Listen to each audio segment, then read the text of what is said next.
Meera. The colors were amazing. Everywhere I turned, there was something new to take in at Delhi Heart, where the Delhi Lit Fest was being held. Banners, flags, clothing, it was amazing to me. The colors were a good analogy for my own feelings. I thought with some humor, I was so excited to be here. Since my early days of wanting to become a professional writer, I dreamed of being here. I was also a little nervous. Writers should be used to criticism, but sometimes it was hard to shake off a particularly stinging critic. There was a little confusion as I navigated between the music and the workshops, but there was also a feeling of satisfaction. I belonged here, at this place, surrounded by people who had similar goals and dreams. My peers, I thought happily. As all those different hues and sensations circled me and wove their way through my mind, I found that even the brightest colors are tinted with a tendril of confusion. No matter where I was in my day or what I was doing, the idea of marrying one was always present. From the first moment I laid eyes on my traveler, I was taken by Vivan even before I knew his name. I saw him first at Coffee and Us, where I had gone to listen to various authors and poets. Vivan was there, but it took forever for us to connect until I convinced Kabir to text me the next time he showed up at the cafe. Bold? Perhaps, but he had captured my attention before we even spoke two words to each other. Consequently, a relationship with him was a dream come true, and the past years with him had been everything I could have wanted. Even when we were apart physically, I knew we were always connected emotionally. So why was I so confused when he mentioned marriage? My first thought was of his fiancée and how he told me so long ago that his feelings towards me could never be the same as his love for her. But as I thought about it later, there was more to my hesitation than just Radha. It was time to be honest with myself. Was I ready for this next step? With my first session at the festival behind me, I was ready to take a few minutes to have some water and give way to all my thoughts. But there were so many people and I found myself jostled in the crowds in my drive to seek a bit of solitude. I bumped into a strong shoulder. I'm so sorry, I began before my eyes even met his. It's quite Meera? Arjun? I wondered if I might see you here. I said with delight as it registered that I literally ran into my mentor, the man who inspired me to take the step and become a writer. I would never miss it, Arjun Mehra said, giving me an enthusiastic hug. It is great to see you. You look fantastic. I pulled back and took a good look at him, smiling hugely. Thank you, I said. You look well, too. You haven't changed a bit. He laughed and rolled his eyes except for all the grey hairs. I barked out a laugh of my own. Barely, I said, as I pretended to study the distinguished grey at his temples. Well, I teased one or two, perhaps. It's so nice to see you. You're a fresh breeze in this crowded place, he said. Where do you go next? Just going to take a break, I said. And you? Nothing that can't be rescheduled, Arjun decided. Let's go catch up somewhere. I want you to fill me on everything. It's been too long. He held out his arm in greeting and I happily linked my arm with his. Together, we navigated the crowds until the people thinned out and we found a relatively quiet place to sit. He reached into his sachet and pulled out 2 bottles of water, handing one to me. It's a little warm, but it's better than nothing, he decided. I cracked up the top of my bottle and we clicked the plastic together in a toast. It may have been only water, but it felt delicious on a hot day. Just what I needed, I pronounced. Thank you. You can thank me by telling me all about the gang at a Cafe Kabir, how Kabir and Nisha and the baby. Everyone is doing really well, I said, slipping into the comfortable task of providing updates on everyone. I loved filling him in with Gianna's tales, the darling. Even though she hasn't mastered walking, is already taken with clothes. Nisha's family sent her a box of hand-me-downs a few weeks ago. She spent a whole hour, peeling off clothes and pulling on new ones. She was like some princess trying on new ball gowns. I laughed. And shoes? She's forever stealing other people's shoes. Arjun's laughter matched my own. I can't wait to get back to Pune and meet the sweetheart. He said I'll have to make it soon before she grows too much more. Bring her a new outfit, I suggested. She will adore you forever. I shall do that, he determined, before abruptly changing the subject.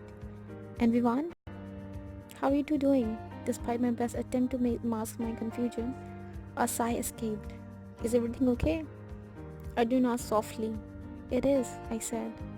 We're just reaching a bit of a turning point in our relationship, and I have a lot on my mind. I leaned back and let my eyes wander to the colorful banners swaying in the gentle warm breeze. Ah, a turning point. So, he has proposed then? I watched his face split into a slightly impish grin. Like a happy big brother, he's a good man. I admire his dedication a lot. And he cleared his throat rather dramatically. He has fantasized taste.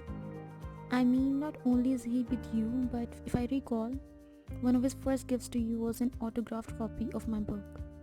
My raw nerve shattered into a relieved laugh. My mentor joined in. It felt like a weight was lifted off my shoulders, temporarily, but then it settled back down heavily. I sighed again. Can I be candid? I asked. But of course, Meera, you are a wise woman, and I would be honored if you felt you could trust me enough to be honest with me. I reached down and picked at a stray weed that mirrored the grassy patch we were sitting on. I truly appreciate that, Arjun. I ran the weed through my fingers, trying to decide how to broach the subject. With the insight of a writer, he seemed to easily surmise my quandary. I started, trying to find the right words. Not proposal. He didn't ask me to marry him. Not with a ring. No, no. But he brought up the subject, I'm guessing. Arjun surmised. I nodded miserably. Yes, he did. Tell me more, he suggested gently. If you want to, of course. I certainly wouldn't want to pry. I try not to pry, but I think that is something we writers always struggle with. We want to expose the truth, the raw emotions, don't you think?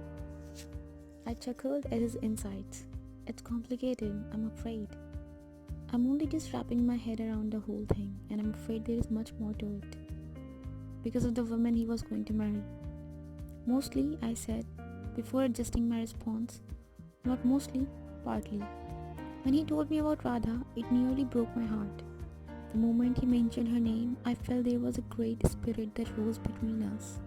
It had obviously been there at the time. I just didn't realize what it was then. His love didn't die when she did. I knew that as soon as he said her name. That was when I ran, I admitted. To Rajgarh Fort, he confirmed. My head dropped in defeat. Yes. But Meera, that was long before he met you. Although he had been sitting back in a relaxed posture, he now sat up again, his attention on me. I squirmed. It was, I said. And after that, did his feeling change? Yes, I whispered.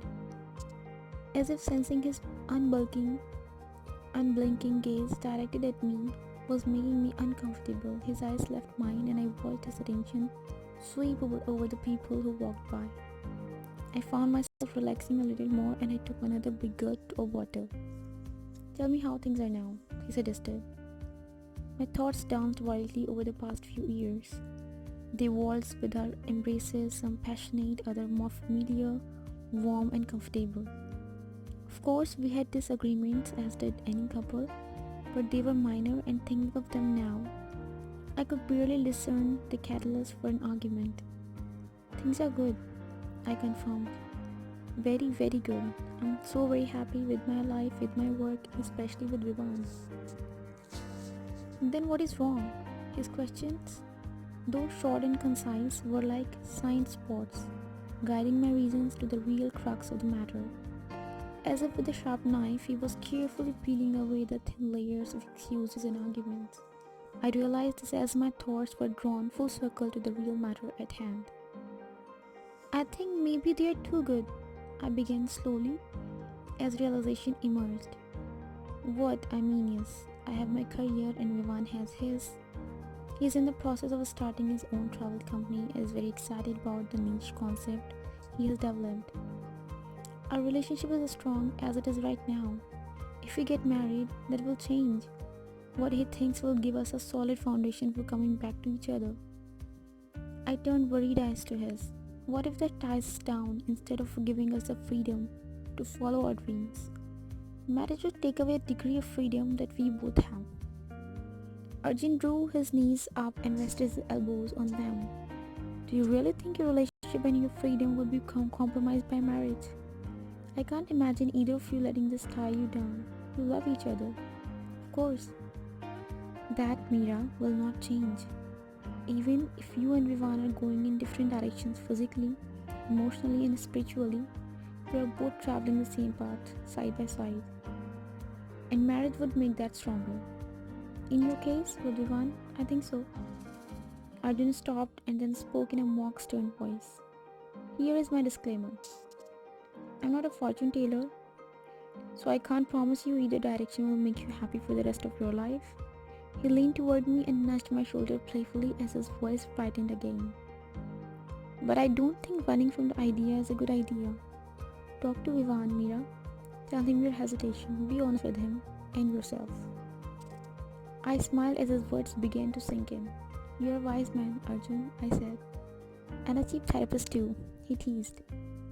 I felt a phone teasing my forehead once again. Tell me, do you think I'm wrong to question this? It's no secret that Vivan is the man of my dreams. He's good to me and he makes me deliriously happy. Do you think I'm crazy to question marrying him? No, he said seriously. In fact, I'm most encouraged by the fact that you are questioning this next step. To do so, you are thinking with all your heart, your soul, and your head.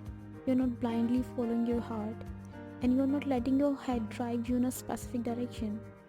You are most wise, my friend, and that, I'm sure, will lead you to the best conclusion for both you and Vivan.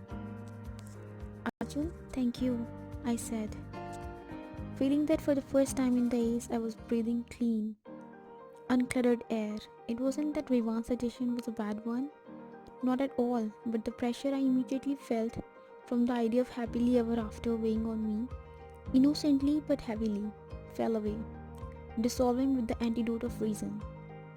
Don't thank me, he said, his eyes flaming in their desire to help. If my ramblings can help you, I am more than happy to assist, my friend. Please let me know how things are going with. Meera, my assistant, called me. Interrupting Arjun, I looked up to see her pushing through the crowds.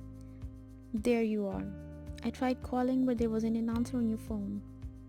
Sheepishly, I dug my phone out and saw several missed calls. I'm so sorry, Ashi, I didn't even notice. It's okay, she responded, her voice was still harried from rushing through the crowd. It's time to meet your publishers though. Oh, Arjun said, pushing himself off the grass and reaching out quickly to help me to my feet. How the man could move so fast was beyond me, but he had more energy than a kitten. Off with you, no matter where life takes you, no matter how far you are from my home. I hope your journeys always serve to keep you too close. We shared a quick goodbye hug and I thanked him again before Ashi and I disappeared back into the tidal wave of the now growing crowds. You'll make it if we hurry, Ashi said reassuringly. Luckily the hotel is so close. My phone vibrated in my hand, the ringtone droned among all the voices around me, phoning. I looked at the screen. It's Nisha, I said, then decided I'll have to call her back. We were waiting for a break in the traffic when the phone rang again. Once more, it was Nisha. It must be important, I said to Ashi. She knows I'm at the festival. Ashi took my belongings so I could answer the call. I swiped the phone and pressed my other hand over my ear so I could hear her better. Nisha, is everything okay? All I could hear was sobbing on the other side. Nisha, I said again, startled. Calm down so I can hear you. What is wrong? I looked over at Ashi, a horrible feeling washing over me. Between the sobs, I could hear deep breaths as my friend tried to pull herself together. It's Kabir, she said finally. Kabir? What happened? Now I was terrified. Something happened, something bad. My thoughts went everywhere but my focus was on the phone as I felt Ashi guiding me through the milling crowds. There's been an accident, Nisha continued. There was, she sobbed again, a fire at the cafe. No, I said, horrified. Is Kabir okay? I don't know, she said. He was burned badly. He was rushed to the hospital and I'm waiting for the doctors right now. Oh, Meera, I'm so scared. He'll be okay, I tried to reason. It's strong. Can you come back to Pune? I looked over at Ashi, who was already wrestling all my belongings on one arm so she could pull out her own phone ready to make calls. Of course, I said, I'll get there as soon as I can. Barely having pulled together enough to speak to me, I could hear Nisha begin sobbing. Out of control again? Thank, she began before breaking off into another sob. I'll be there as soon as I can, I said. Which hospital? Siddharth Hospital, she responded. He'll be in the burn ICU. I'll see you soon, I promised and hung up. I began to jog through the crowded sidewalk, Ashi rushing to keeping up with me. Kabir is in ICU, I said. There's been a fire, I have to go. Of course, Ashi said. You go pack. I'll call the publisher and explain there has been an emergency. Then I'll book you on the next flight to the Pune. I turned grateful eyes to my assistant. Thank you. She nodded soberly. Are you okay, Meera? She said. Was I okay? I wasn't crying, but I could feel the adrenaline racing through my veins. I think I'm numb right now, I said as we reached the hotel. Just get me on the first possible plane so I can get home.